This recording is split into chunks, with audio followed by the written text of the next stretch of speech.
A esquizofrenia costuma ser a doença mental que mais assusta o imaginário popular.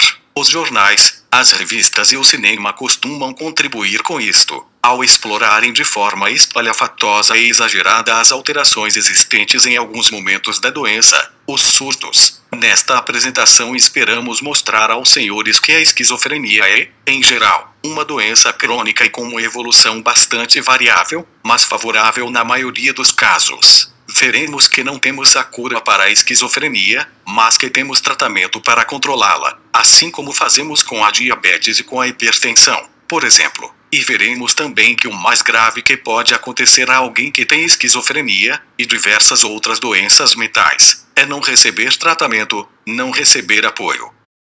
Estima-se que cerca de 1% da população apresente o transtorno esquizofrênico. A cada ano, surge 15,2 novos casos, para cada 100 mil indivíduos da população, ao ano.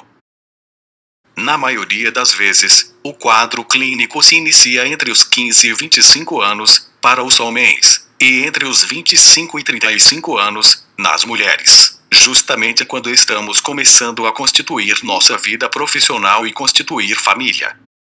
Com relação aos sintomas da doença, como a maioria dos problemas mentais, o diagnóstico é feito por uma avaliação psiquiátrica e uma boa história. Isto é demorado e muitas vezes, mesmo um psiquiatra experiente, pode vir a necessitar observar o paciente por um bom tempo, antes de poder afirmar o diagnóstico.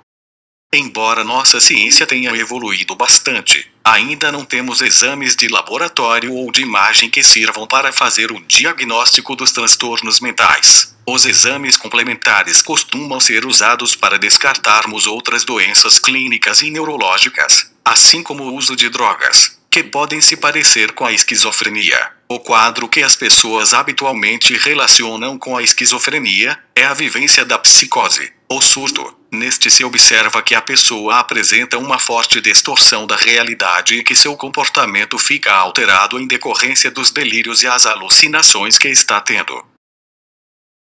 Alucinar é ter a sensação de ouvir coisas, ver vultos, toques, cheiros, gostos, sem que haja nenhum estímulo externo para tal. Percepções deste tipo parecem tão ou mais reais que a própria realidade. Os delírios são crenças falsas, que não mudam mesmo com toda uma argumentação ou provas de que aquela ideia não é verdadeira. Na prática, argumentar contra o delírio de alguém não só é improdutivo como pode piorar o quadro. Existem delírios de vários tipos. Os mais comuns são os delírios de perseguição. Por exemplo, estão me seguindo para me matar. Ou, há um complô contra mim. Instalaram câmeras na minha casa. Perder o juízo de realidade ou o juízo crítico é perder a capacidade de encadear o raciocínio de forma lógica, de maneira a tirar conclusões razoavelmente corretas, a partir de algumas informações. É também saber julgar as consequências de seus atos. Lutar ou fugir é uma atitude normal do ser humano, quando se vê frente a uma ameaça. Logo, se entendermos que o paciente em surto acredita que querem matá-lo, é explicável que esconda-se, fuja ou agrida para defender-se do suposto agressor. A falha na capacidade de olhar para si mesmo, de auto-monitorar seu funcionamento mental, é o principal motivo para não buscar ajuda.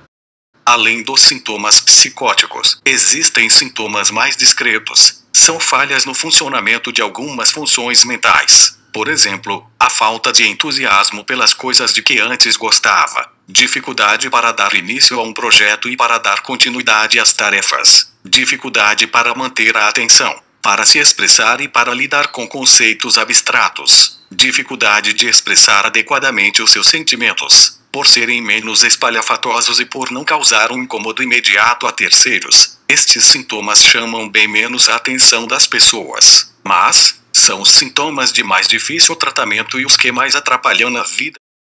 É importante dar-se conta que os sintomas da doença variam ao longo do tempo.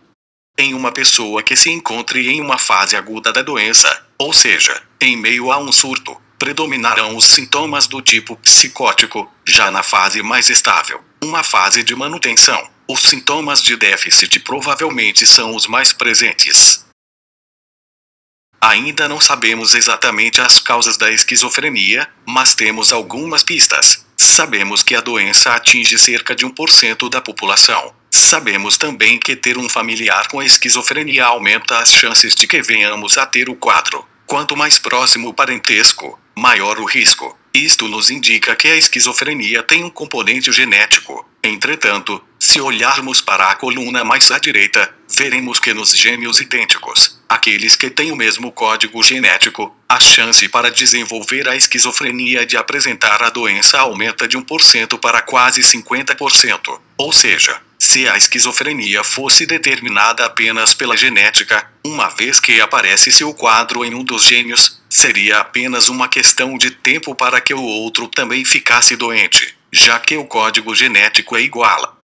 Mas, como o gráfico mostra, isto acontece em apenas 50% dos casos. O que ocorre é que muitos dos nossos genes dependem de algum fator ambiental para expressarem as suas características, para se manifestarem. Assim, por exemplo, algumas infecções virais durante a gravidez ou uso de maconha durante a adolescência podem ser a gota d'água para que o quadro se manifeste. Então, entendemos o aparecimento da doença provavelmente como o reflexo da interação entre a vulnerabilidade biológica, diversos genes, com a ação dos estressores externos. Com relação à distribuição da esquizofrenia no mundo, no geral, é uma doença que não faz distinção entre raças, áreas geográficas, sexo e aspectos socioculturais. Ou seja, ela é razoavelmente distribuída de forma homogênea.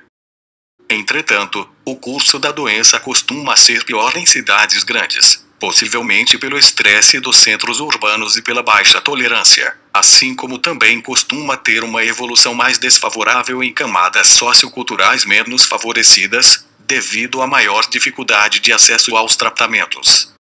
Segundo a Organização Mundial de Saúde, a esquizofrenia é a terceira causa de perda da qualidade de vida em pessoas entre os 15 e 44 anos, mesmo considerando todas as outras doenças físicas e mentais. O paciente com esquizofrenia adoece mais que a população em geral, mas vai menos ao clínico. O tempo de vida destas pessoas é, em média, uns 15 anos menor que o da população. Parte deste encurtamento na expectativa de vida se deve ao suicídio, principalmente nos homens. O risco de suicídio é 10 vezes maior que o da população em geral. Cerca de 10% dos pacientes morrem desta forma. As doenças coronarianas e os problemas com a glicose, colesterol e triglicerídeos são os demais responsáveis por grande parte desta perda de anos de vida. Estas características acabam por colocar a esquizofrenia entre as 10 doenças não fatais mais caras do mundo. O custo é parelho com o custo das más formações congênitas.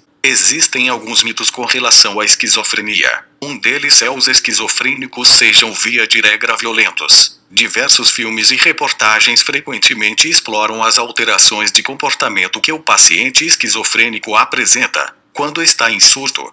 Mas, na vida real, o portador de esquizofrenia costuma ser a vítima da violência. Entretanto, a chance destes pacientes se envolverem com problemas legais ou de violência ultrapassa a média da população em geral, quando estes pacientes não são tratados ou quando fazem uso de álcool e drogas. E o uso de álcool e drogas não é tão infrequente nesta população. Metade a 2/3 destes pacientes fumam. 1/3 a metade deles tem um consumo problemático de álcool. Cerca de 15 a 25% é maconha e 5 a 10% é cocaína. Sabemos que o esquizofrênico que usa drogas aumenta em 25 vezes a chance de se envolver em problemas legais ou com atos violentos, quando comparado com a população em geral. Um outro mito existente com relação à esquizofrenia é de que o prognóstico é sempre muito ruim. O fato é que, em 75% dos casos, o curso da doença vai de bom a muito bom. O bom prognóstico, segundo os estudos, está relacionado com o tratamento precoce e continuado, ou seja, evitar a repetição dos surtos psicóticos.